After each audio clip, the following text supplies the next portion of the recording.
Hi, first graders. I hope you all had a wonderful spring break.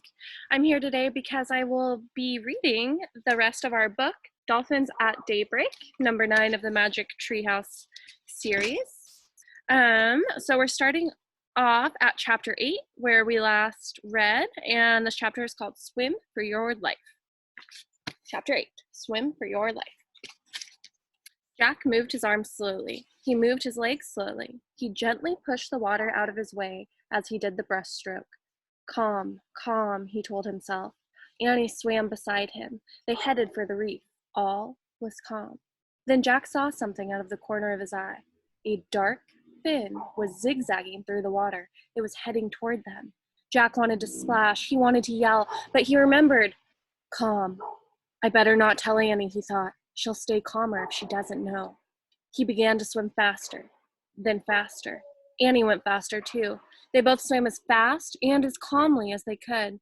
Sometimes Annie went even faster than Jack, which made him swim faster and faster. Jack was so scared that he wasn't tired at all. He was swimming for his life and for Annie's life too.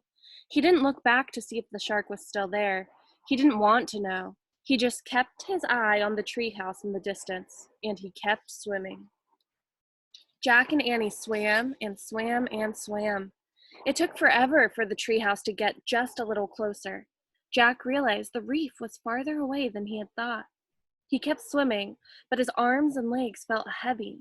Annie was struggling too. Float, she said, float. Jack and Annie turned onto their backs. They floated the way they had learned in swimming class. We'll rest for just a minute, Jack thought. Then we'll keep going. But the more Jack floated, the more tired he felt.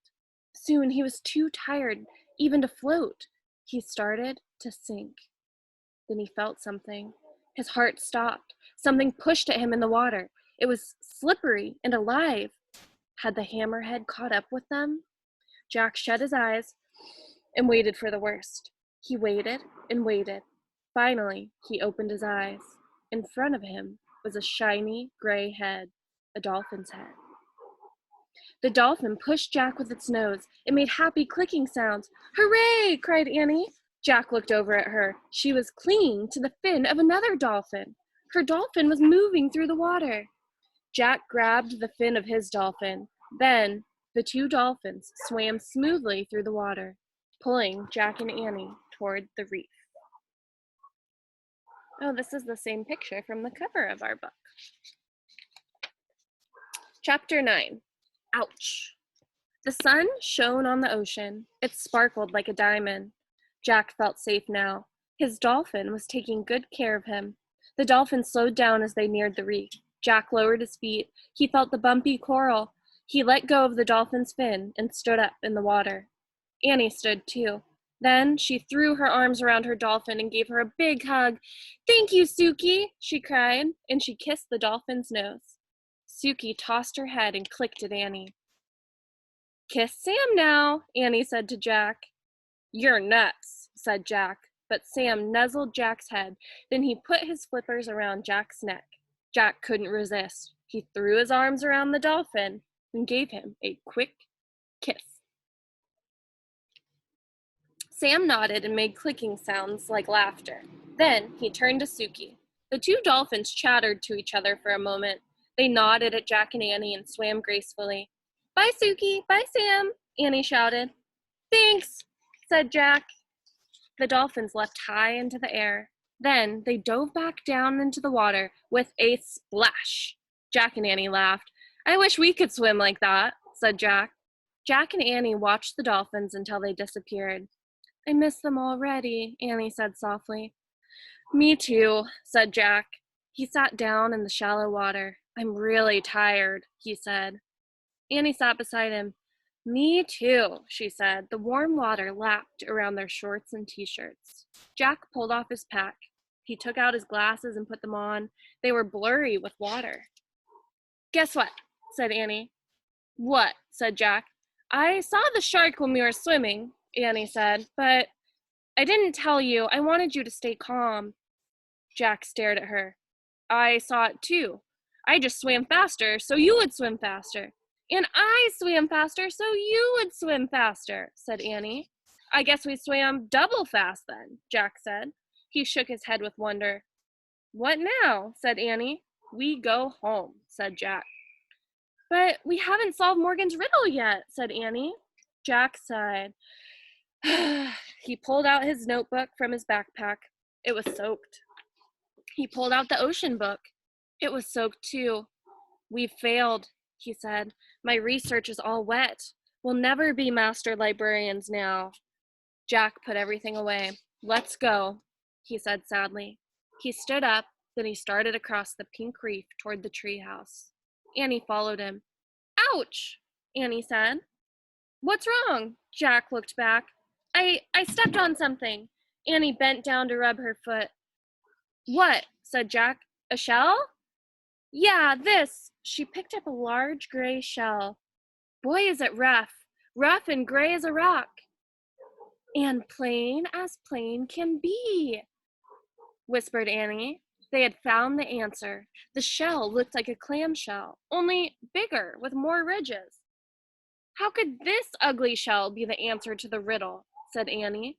What about the part that says, there's great beauty in me? Wait, research, said Jack. He opened up the soaked ocean book. The pages were stuck together, but he was able to turn a few. He found a picture of the gray shell. He read, divers search for oysters in deep water, but sometimes oysters wash up on reefs or beaches.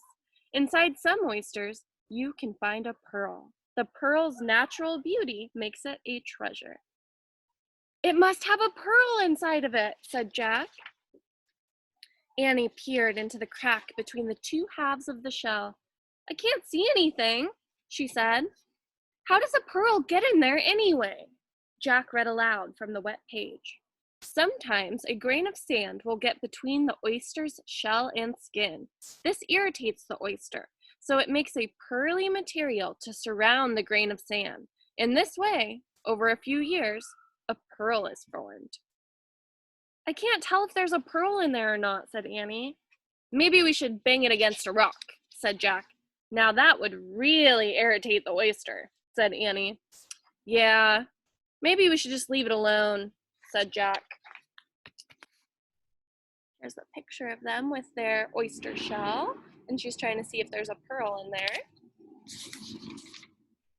She gently put the oyster back into the water. But how will we know if oyster is the right answer to our riddle, said Jack.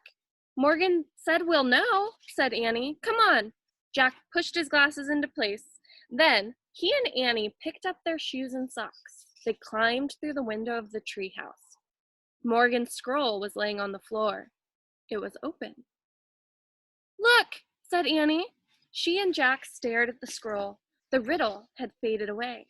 In its place was one shimmering silver word, oyster.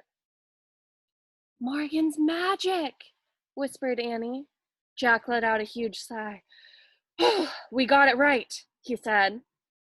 And here's the Pennsylvania book, said Annie. Let's go home. She opened the book.